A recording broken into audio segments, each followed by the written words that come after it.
Last ball and then Suleiman.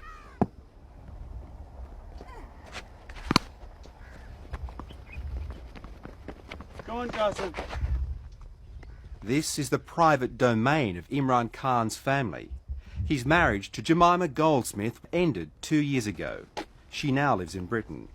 These days, sons Qasim and Suleiman only come to Dad's house in Pakistan during holidays.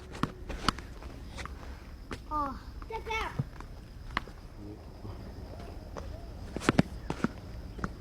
It's only been a year since they've had any interest in cricket. Otherwise, on television, we were sitting in front of the TV, and if cricket came along, I would have a chorus either side, not boring cricket again, so I had to flick the channel again. These days, the world's greatest all-rounder only plays the backyard game. They love it here, open spaces. In London, it's not the best place for children to grow up in the sense that it's not a very outdoor life. And here, so, it's perfect for them. Khan says he faced a dilemma and made a brutal choice: career ambition over marriage. In the sense that I was torn, trying to make my marriage work and trying to give time to politics, and in that it got divided. Certainly, if I wasn't married, I would have been able to give much more time to politics. कि यहाँ कोई education का काम नहीं हुआ. हमारे गांव के अंदर जो Nowadays, this is a typical day at the office. He's come to remote rural Pakistan to meet his constituents. ये कितनी दूर है? ये बिल्डिंग किधर है? These men are complaining to Imran about television reception, but their local member has his eye on the bigger picture. Most Pakistanis resent President Musharraf for supporting America's so-called war on terror. Not far from this community, Pakistan's military has been striking hard against suspected Al-Qaeda and Taliban hideouts. The campaign is causing a backlash, a shift in the national mood from secularism to religious conviction, by those who believe the war on terror is a war on Islam, and Imran Khan is one of them. Because of this war on Islam and the siege mentality coming in, this fear that the United States is about to destroy our way of life, which is sweeping across everywhere. And the bombing of Afghanistan had a big impact. Afghanistan is very close from here. So it had a big fallout here. That has led to people going to mosques, more reverting back to, so as to speak, closing ranks. But the worst thing is that it is radicalizing our societies. There's a radicalism going on in reaction to what is happening. It's a bizarre transformation. A one-time heartthrob setting himself up as a defender of the faith and the madrasa system of religious schools.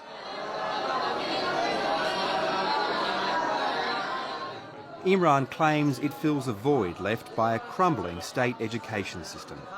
Pakistan spends less than 2% of its national budget on public schooling. So, for the poorest of the poor, and let me say that almost 40% of the population is below the poverty line. So for them, this is the only way to have at least the children read and write. Imran Khan is not afraid to keep company with people labelled as radicals, and he's sympathetic to the resurgent Taliban movement in neighbouring Afghanistan. It's made him a political target. The reason why they call me fundamentalist or anything, because they don't know my religious views. So it's clearly not on what I believe in. It's on my political views. And my political views are for nationalist. I do not believe your country should be bootlicking some superpower. I believe in self-respect and dignity. What has that got to do with fundamentalism or so on? You have extremists. It's like concentrating in the United States on the Ku Klux Klan and saying all Americans are like that. It's exactly what's happening in the Muslim world. They concentrate on the fanatics and then brand whole 1.3 billion people with the same brush. The Playboy to Puritan U-turn left many people scratching their heads in wonder. Imran credits a spiritual reawakening towards the end of his cricketing career. That popular perception, which is probably about to make you cringe about being the Playboy, were you like that before you went through this process? You know, I mean, I was a bachelor, I was playing cricket, I loved life. I still love life. What it does is that it sort of gives you something incredible. It gives you inner peace, contentment, which I actually never had before.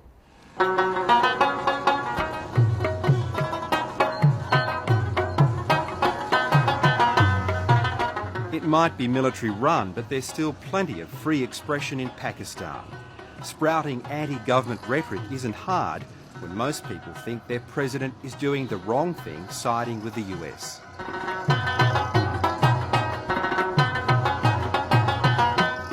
Who isn't trying to be anti-Musharraf in this country? It isn't it isn't a novel idea. He's still happy sitting with the religious parties because they think they're anti-American. But he won't share the platform with the mainstream moderate parties because he thinks that they were corrupt. So, it's... But he's right, isn't he? They are corrupt. Sorry? They are corrupt. Everybody is corrupt. Even the religious parties are corrupt. Even the military is corrupt.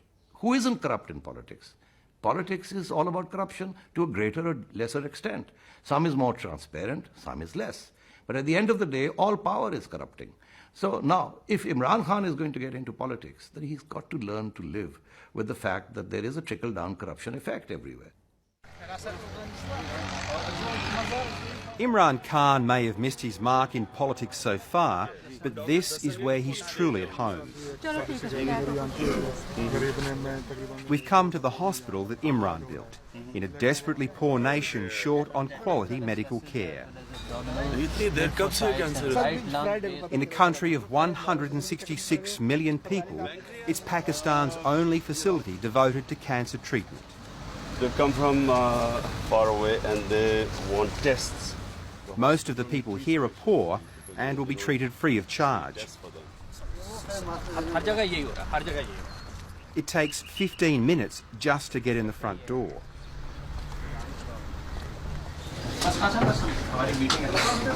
Is it always like this? Yes. The thing is, you can only take about every day 7 new patients. There are about 30, 40 new patients which arrive every day. And all those cases outside, all overwhelming, compelling cases?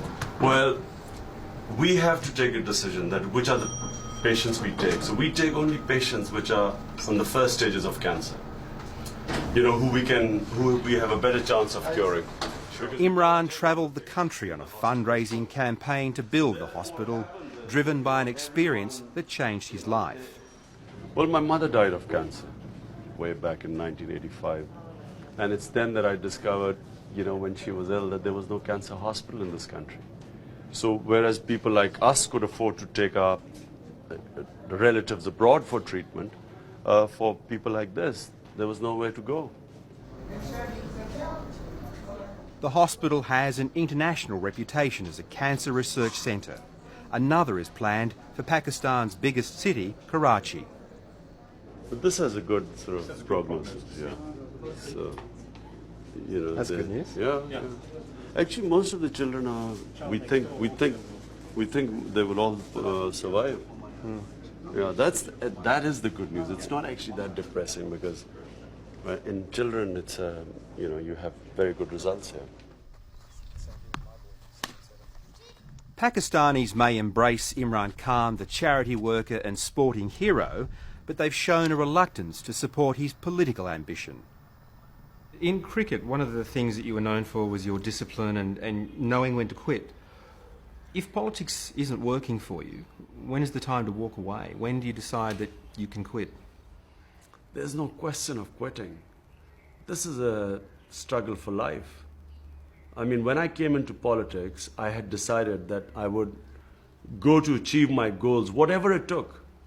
And I have no fears, I have no fear of dying, of failure, of anything. So that means that for my opponents, I'm very dangerous. But the danger for Imran Khan is that in